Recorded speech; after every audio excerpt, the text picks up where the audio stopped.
오랜만에 극장을 찾았습니다. 사실 보려고 했던 영화는 아니지만 누군가의 선택을 통해 즉흥적으로 보게 되었는데요. 영화를 보고 영상 내용을 꾸미려고 하니 이와 관련된 코너가 없더라고요. 그래서 제목을 붙여 만들어 봤습니다. 영화를 보고서 만든 영상 영화 보고서 시간 위의 집입니다.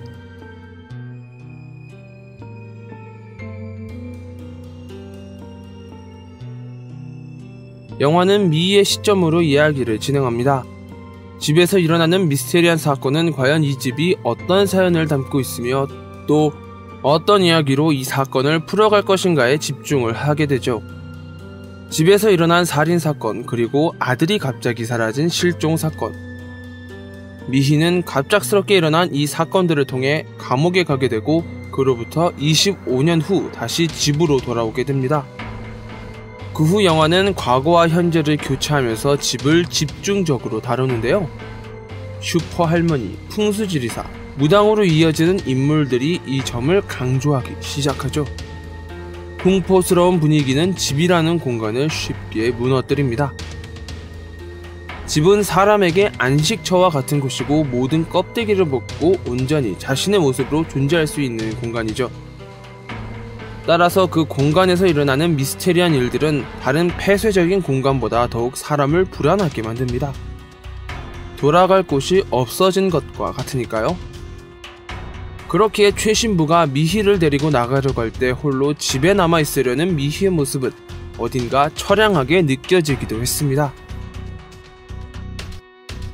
그러나 초반부에서 보여주는 분위기와 다르게 집의 미스테리가 풀려지면서 덩달아 긴장감도 풀어지는 느낌을 받게 되는데요.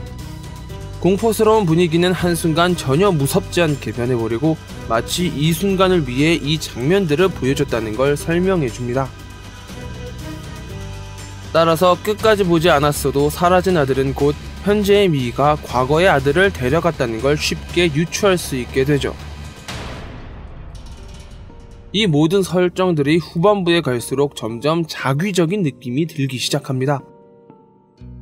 어린 효재가 지하실이 아닌 동생 방에서 이동되는 모습, 철중이 지원과 효재를 대하는 각기 다른 모습, 또한 미희가 흡연하는 장면 없이 후두암에 걸린 모습. 이와 마찬가지로 영화에서는 미스테리한 분위기를 꾸미기 위해 무당을 데려와 의식을 행하는데 그곳에서 알 수 없는 인물들이 등장합니다. 마치 이 집에 귀신이 쓰인 것처럼 보여지죠. 그러나 영화 후반부에 따르면 이 집은 시간이 엉킨 곳이지 귀신이 돌아다니는 집은 아닙니다. 따라서 무당이 의식을 행하여 알 수 없는 인물들이 나타나는 것은 25년의 법칙에도 위배되는 것이고, 효재가 미래로 끌려가 유전병을 고치고 오래 살게 된 것처럼 이 인물들은 뒤바뀐 시간대를 현실로 인식하고 살아가고 있을 것입니다. 또한 초반부터 집요하게 사건을 풀어가던 최 신부 역시 25년이라는 규칙성을 찾기 위한 장치로 보여지며 그마저도 몇 번 일어나지 않는 사건에서 찾은 완벽한 규칙성이기 때문에 후반부에 풀려버리는 긴장감의 한 부분을 차지하게 되죠. 따라서 시간 위의 집은 미스테리 스릴러로 시작했다가 감정적인 분위기만 잔뜩 보여주고 끝나는 허무했던 영화였습니다. 결론적으로 마지막 늙은 효재와 늙은 미희의 만남을 통해 운명은 반복되는 것이다 라는 걸, 또 엄마라면 아들을 위해 항상 같은 선택을 하게 될 것이라는 걸 보여주는 것일지도 모르겠네요.